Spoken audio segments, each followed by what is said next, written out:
I look at the capital investments increasing. Verizon has increased year over year.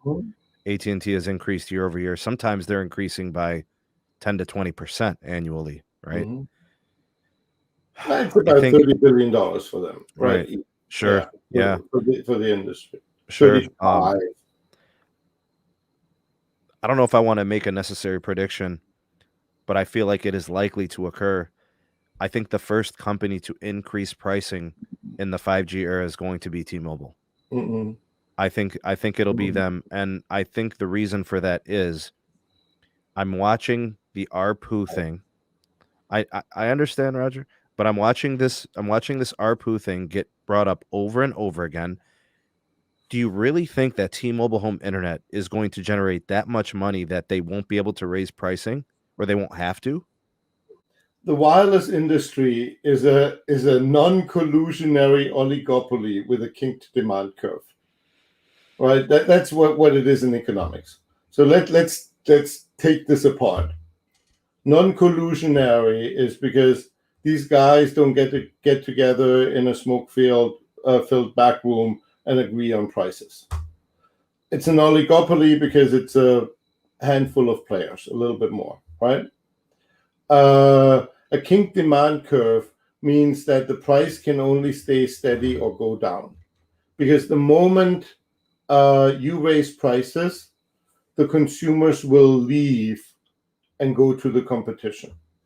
And we have seen over and over again, especially with price drops, why is it, you said it yourself, why is T-Mobile so successful? Because they're cheap.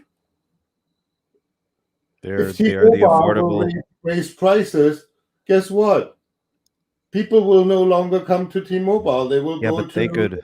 AT&T But or to somebody else. I feel like AT&T is the wild card here, but I think Verizon is more expensive enough to where T-Mobile could raise pricing and still be a little bit less than Verizon.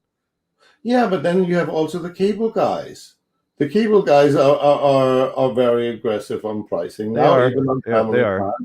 They You are. know, if you look at it in their footprint, they have now what 25% growth SOGA.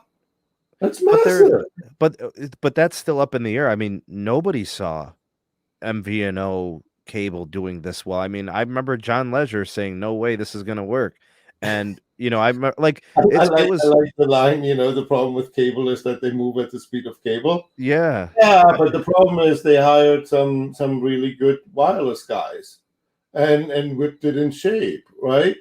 Yeah. And look, I look at the Soga in their footprint. It's 25%. They are neck and neck, if not sometimes even the leader in Soga in their footprint. Just because don't look at market share. Don't look at subscribers in the past. That's a view in the distant past. You know, the reason why these guys have 60, 80, 90 million customers is not today. It's what they did 5, 10, 20 years ago.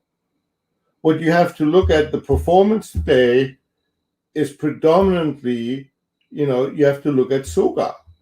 They are getting One of about the a things half a that, million customers a quarter, Roger. hmm? They're getting about a half million Yeah, customers a quarter.